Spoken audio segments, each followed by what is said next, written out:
Magandang tanghali mga ka-faith. Welcome back to my channel. Ngayon po ay gagawa po tayo ng pangmerienda natin. Ayan, meron po tayo dyan sesame seed, kamote na purple, at saka yung dough natin. Ayan, magpapalaman na po tayo. Ayan, ipipit-pit lang natin na ganyan. Tapos, lagyan ng kamote sa gitna. Ayan, tapos i-form natin siyang parang bola, bilog mga ka-faith. Ayan.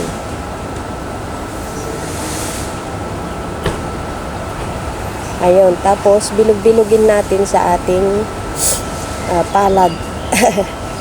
Laruin natin. Ayan. Pagka nabilog-bilog na, ayan, masyadong malaki yung nagawa kong una. Ayan, saka natin ipagulong sa sesame seed. Ayan, saka natin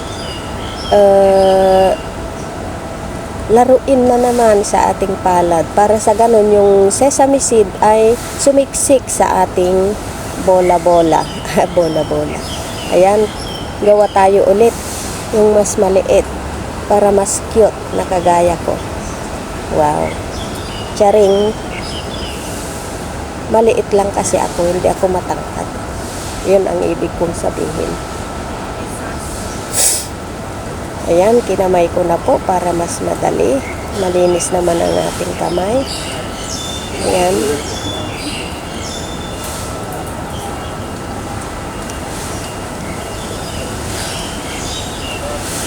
Dahan-dahan lang para sa ganun ay hindi madurog o mas maganda yung pagka ng palaman sa loob.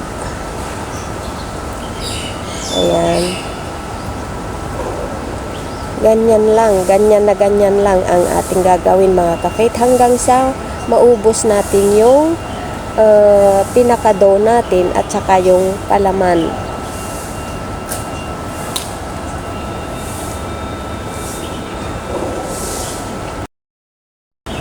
Yung dough pala natin mga ka-faith ay glutinous rice lang po yan. Glutinous rice flour mga ka-faith. Ayan.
So ngayon po ay priprito na po natin mga ka-faith. Maglagay lang po tayo ng mantika sa maliit na kaserola.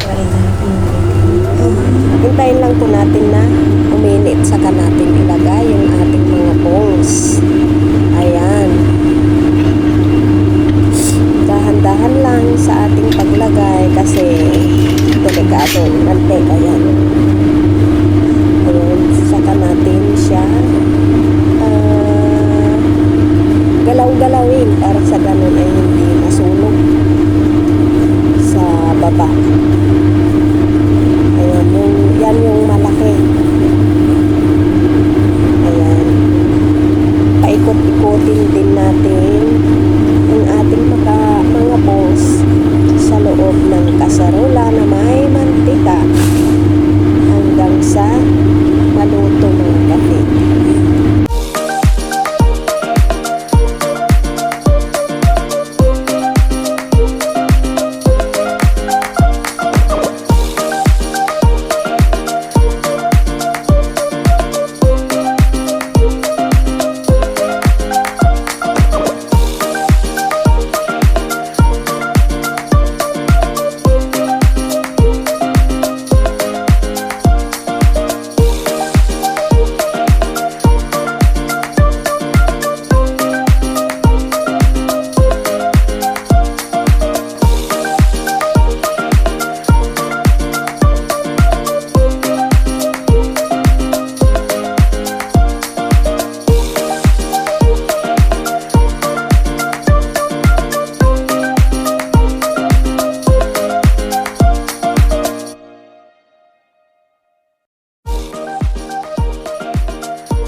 So, ayan na po mga ka-faith ang ating ginawang butchi-butchi. Tikman na natin kung ano ang lasa.